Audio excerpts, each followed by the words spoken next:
Fellow citizens of Melbourne, we're here again at our Friday night vigil for Julian Assange.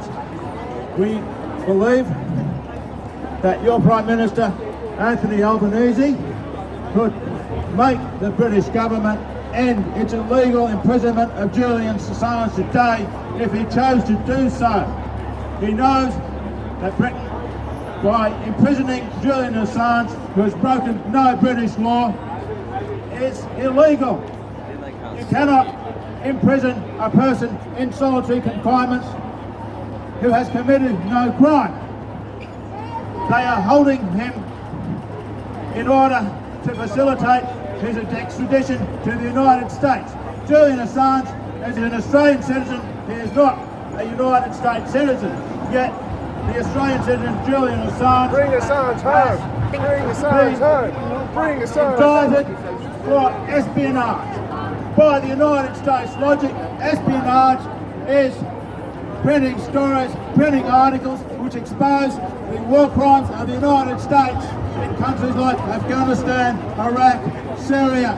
The United States has since 1945 been at war with almost all of humanity. They fought a bloody war against the people of Korea from 1945 to 1953.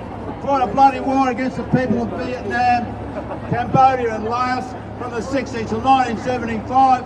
They started bloody wars in the Middle East from 1990 in order to be able to take control of Middle East petroleum and putting governments to their liking. The death toll from American wars since 1945, by one estimate, is 20 million. 20 million people have died as a result of wars started by the United States. Fortunately for humankind, since 2006, we've had Wikileaks. Wikileaks enables people who are within the United States military machine and within the United States government, who have consciences, who know about crimes, who know about facts that they believe the world should know. They have been able to reveal those facts through Wikileaks without putting anyone's life at risk or without any risk of them being endangered themselves, because Wikileaks are so careful about how they release documents that have been leaked to them. Because of Wikileaks, we know so much more about America's wars against Iraq, Syria and Libya than we used to know. Julian Assange has been locked away, forced to seek asylum in the Ecuadorian Embassy because the Swedish government claimed that he had sexually assaulted some women back in Sweden in 2010. All along, which is totally wrong. Totally wrong. So political. He was prepared to meet his accusers, but the Swedish government wouldn't come to Britain to talk to him. No, he had to go to Sweden. Once he was in Sweden, he had no guarantee that he would not be extradited to the United States.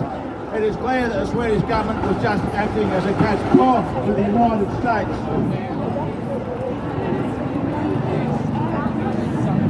If Julian Assange is locked away, then what other journalists can feel safe from the wrath of the United States? Any journalist who knows enough, who tells the world about any wars the Americans have started already or are planning to start now, they too will become targets of the United States. They too will face extradition and they will face a kangaroo court in the United States and imprisonment for the rest of their life. We have to make our government act to free Julian Assange. They haven't acted in all this time, and yet our Parliament refuses to even debate Julian Assange. Parliament, your Parliament, is controlled by those who control the Labor Party and the Liberal Party.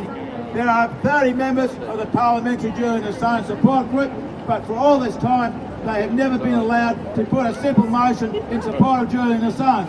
Why would the government, why would the opposition not allow a debate on Julian Assange? Surely Anthony Albanese would have us believe that he's done all that he should do and all that he could do to free Julian Assange. So what would Anthony Albanese have to fear from a debate on Julian Assange, unless he's got something to hide, unless he knows very perfectly well that Julian Assange has committed no crime, and the attempt by the United States to extradite him is illegal and is intended to intimidate journalists all around the world. I believe the Australian people and the people around the world have it in our hands to free Julian Assange. We are a parliamentary democracy. We elect politicians who supposedly represent us.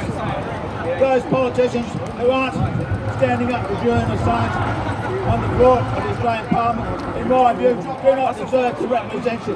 We have to hold to account all those politicians before the next election and at the next election and ask what those politicians have done for Julian Assange. Why have they allowed an Australian citizen to be illegally imprisoned in solitary confinement for all these years?